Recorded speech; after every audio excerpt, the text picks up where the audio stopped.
Welcome to BRK news. నేను మీ స్వీయ వర్మ. ఈరోజు మనతో పాటు స్టూడియోలో ఉన్నారు advocate and social activist doctor T Subhashini గారు. నమస్కారం మేడం. నమస్తే. ఎలా ఉన్నారు? ఆడవాళ్ళని అవమానిస్తే మేడం ఎలాంటి శిక్షలు ఉంటాయి లా ప్రకారం? సో ఆడవాళ్ళని అవమానించడం అంటే అది టూకీగా మనం చెప్పలేము. ఇట్ ఈస్ జస్ట్ లైక్ అంటే దాంట్లో అనేక రకాలుగా ఉంటాయి. మానసిక హింస కావచ్చు, లేకుంటే హరాస్మెంట్ అంటే ఇట్ ఈస్ వెరీ బిగ్. అంటే అది పదము చాలా పెద్దది, అన్నీ హరాస్మెంట్ కిందకి రావు. కానీ ఒకవేళ కనుక ఒక వ్యక్తి ఒక స్త్రీని వెళ్ళే దారిలో కానివ్వండి, లేకుంటే తను జాబ్ చేసే క్రమంలో కానివ్వండి, లేకుంటే ఎక్కడైనా కానీ నిర్మానుష్యమైన ప్రాంతాల్లో కానీ ఆమెని ఒక విధంగా ప్రలోభానికి గురి చేయడానికి ఒక లైంగిక వేధింపులు, ఇట్స్ లైక్ అంటే harassment is of different kinds. Physical harassment ఉండొచ్చు, సెక్షువల్ హరాస్మెంట్ ఉండొచ్చు, మెంటల్ హరాస్మెంట్ ఉండొచ్చు. What we're taking into consideration it is more important. మనం ఒక హరాస్మెంట్ గురించి తీసుకుంటే మనకు భారతీయ న్యాయ సంహిత ప్రకారం, ఎందుకంటే కొత్త యాక్ట్ ప్రకారము ఇప్పుడు అంటే 2024 తర్వాత ఏదైనా హరాస్మెంట్ జరిగిందైతే భారతీయ న్యాయ సంహిత ప్రకారము దాని కిందికి ఇవన్నీ వస్తాయి హరాస్మెంట్లో. సో మనం తీసుకునే ఈ హరాస్మెంట్ సెక్షన్ 78 కింద వచ్చినప్పుడు హౌ వీఆర్ టేకింగ్ అన్నది చాలా ఇంపార్టెంట్ అన్నట్టు. ఇప్పుడు నువ్వు సెక్షువల్ హరాస్మెంట్ తీసుకుంటున్నావా, మెంటల్ హరాస్మెంట్ తీసుకుంటున్నావా, అమ్మాయిని వేధింపుల కిందకి వస్తుంది. అప్పుడు వేధింపులు అని అంటే అమ్మాయి వెళ్ళి ఎక్కడ ఏం చెప్పుకోవడం జరుగుతుందా లేదా, ఆమెకు శిక్ష అంటే ఆ వ్యక్తి పైన ఈ అమ్మాయి హెరాస్మెంట్ కేసు పెట్టేది ఉంటే, వేధింపుల పైన ఒక కేసు పెట్టేది ఉంటే అతనికి శిక్ష వర్తిస్తుందా లేదా అంటే డెఫినెట్గా it will be working out.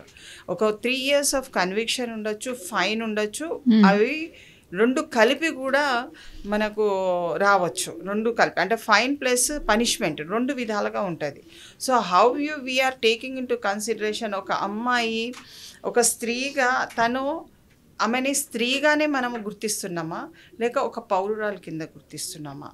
సమాజంలో మనము భారతదేశంలో పుట్టినప్పుడు పురుషుడైనా స్త్రీ అయినా they are the citizen of India. పౌరుల కిందనే మనము జమ కట్టాలి. ఒకవేళ ఎవరైనా పౌరుల కింద జమ కట్టకుండా ఆమెను ఒక స్త్రీ రూపంలోనే చూస్తూ ఆమెని తదేకంగా వేధింపులకు గురి చేసినట్టయితే ఈ సెక్షన్స్ వర్తిస్తాయి. She is an equal and to men and both are equal before law. So we should not feel that she is only women, so I can harass her.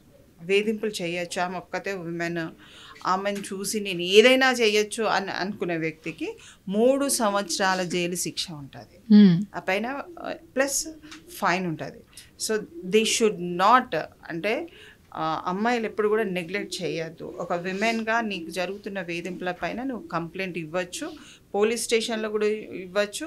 ఒకవేళ వర్కింగ్ విమెన్ అయితే they can give in posh committees ఉంటాయి, ICC internal complaints committee అనేది ఉంటుంది, వాటిలలో ఇవ్వచ్చు. ఒకవేళ మామూలుగా ఇలా హెరాస్మెంట్ చేయకుండా మాటలు అంటూ ఉంటారు కదా, ఇన్సల్ట్ చేస్తూ ఉంటారు, అవమానిస్తూ ఉంటారు, అలాంటి వాళ్ళకి ఎలాంటి శిక్షలు ఉంటాయి? అది కూడా 3 years వస్తుందండి. అది మోడెస్టీ ఆఫ్ విమెన్ కింద వస్తుంది.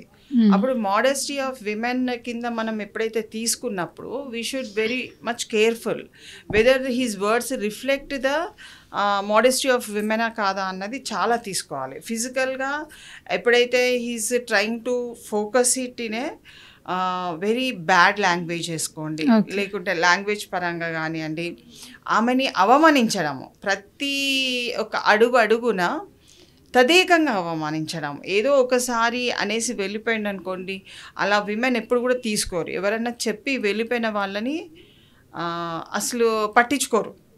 అంటే ఈ కేసెస్ ఎరియాలి, లేకుంటే వేస్తే అది అంటే నాకు చట్ట ప్రకారంగా నాకు హక్కు ఉంది అన్న ఐడియాలజీ అన్న అసలు ఐడియా కూడా రాదు. ఎందుకంటే మనం బస్సులలో వెళ్తాము, టూరిస్ట్ ప్లేస్లలో వెళ్తాము, గుళ్ళల్లో వెళ్తాము, లేకుంటే ఇంకెక్కడైనా అంటే పార్క్ దగ్గర కానివ్వండి, హౌసెస్ దగ్గర కానివ్వండి, మన ఇంటి చుట్టుపక్కల ప్రాంతంలో ఉన్న వ్యక్తుల మధ్యన మనం బ్రతుకుతుంటాము. సో ఈ విధంగా వాళ్ళు ఎవ్రీడే ఫాలో చేసుకుంటూ లేకుంటే ఎవ్రీడే మూమెంట్ అబ్జర్వేషన్ చేసినప్పుడు వాళ్ళని తదేకంగా ఇన్సల్ట్ చేయడం జరుగుతుంది. సో దాని ద్వారా మనకు ఎక్కువ ఏంటంటే we should be very much aware that she has a right. Section 79 of BNS act, Bharatiya Nyaya Sanhita act ప్రకారము వాళ్లకు డెఫినెట్గా 3 years దగ్గర వరకు శిక్ష పడుతుంది. కొన్ని కేసెస్లలో 1 year కూడా పడిన దాఖలాలు ఉన్నాయి. మూమెంట్స్ అన్నట్టు వాళ్ళ ఏ విధంగా వాళ్ళు ఇన్సల్ట్ చేస్తారు చాలా ఇంపార్టెంట్ అన్నట్టు.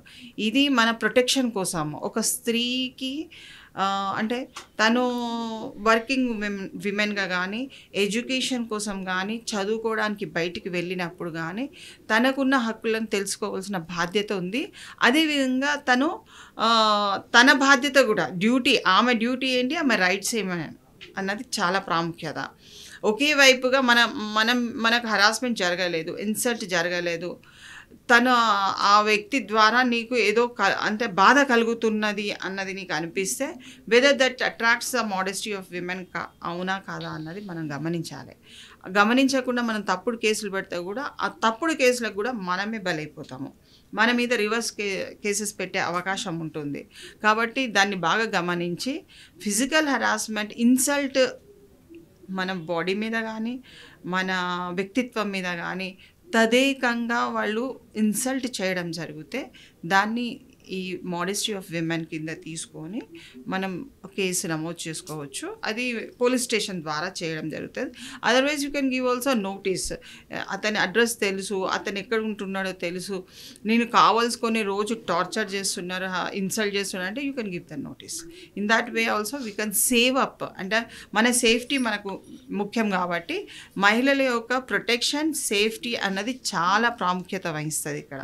కాబట్టి మహిళలందరూ కూడా అధైర్యపడకుండా వాళ్ళకున్న హక్కులను వాళ్ళు తెలుసుకొని వాళ్ళకున్న బాధ్యతలు నిర్వర్తిస్తూ వాళ్ళని రెచ్చగొట్టే ప్రయత్నాలు కనుక చేయకుండా మంచి అతను నిజంగానే మన మీద అటాక్ చేస్తున్నాడు, మనల్ని ఇన్సల్ట్ చేస్తున్నాడు అంటే definitely they should go and they should give the complaint.